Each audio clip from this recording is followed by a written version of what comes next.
What's up, guys? So today we're doing barbecue chicken and we're going for that classic backyard taste. And if you stick around to the end, I'll even show you my favorite way to eat it. This is Coach Sean's Kitchen.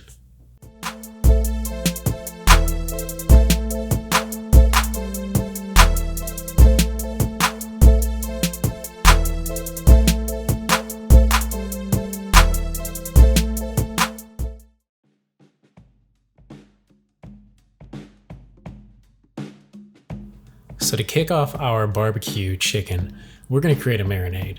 And the very first thing I need is some Italian dressing. So I've got this Italian dressing spice mix that I always keep on hand, and I'm gonna take a scoop of that into a shaker bottle, along with some water, some extra virgin olive oil, as well as some white vinegar. Then I'm gonna lid up and shake, and I love using a shaker bottle for creating dressings because it's so fast and easy. So once I've got my Italian dressing made, I'm gonna take my marinating container and I'm gonna pour it in there along with some hot sauce. Here I've got some Frank's Red hot sauce, as well as some Worcestershire sauce and some soy sauce. This is gonna create a classic backyard barbecue chicken taste.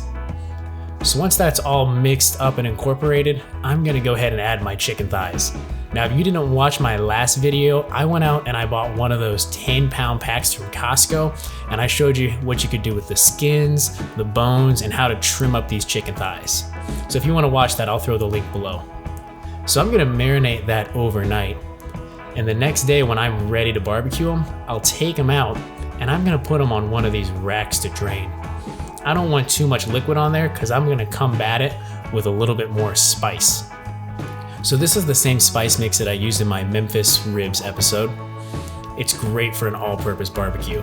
So I'm gonna do a real light coating on both sides, and I'm just looking to get a little bit of color on there. So once these guys are all spiced up, I'm gonna head out to my Traeger, and I've got this thing rolling at about 275 degrees. So I'm gonna go ahead and lay those chicken thighs on there. And if you guys don't have a Traeger, just anything holding 275 is gonna do a good job. So you can do this on the grill, in your oven inside, really whatever works for you. And I'm gonna cook these for about an hour and a half or until they hit an internal temp of about 165 to 170. That's where I like my chicken thighs. And as you can see, these turned out amazing. They've got great color on the outside. I love to cut them up in these little strips here, just looking like that classic backyard barbecue chicken. That marinade added such a good classic flavor to them. And then what I can do with these, I can put them in salads, I can create barbecue chicken salad, or I can just take a big old bite right out of the middle. These things are so good. So if you want to know my favorite way to eat this, a little bit of white bread, some mayonnaise, and a few of those chicken strips, throw a pickle on there, and you've got the most amazing barbecue chicken sandwich. So I hope you guys enjoyed this episode, and I hope you're willing to give barbecue chicken a try. If you do, throw me a message in the comments. I'd love to hear how it turned out. And as always, guys, enjoy.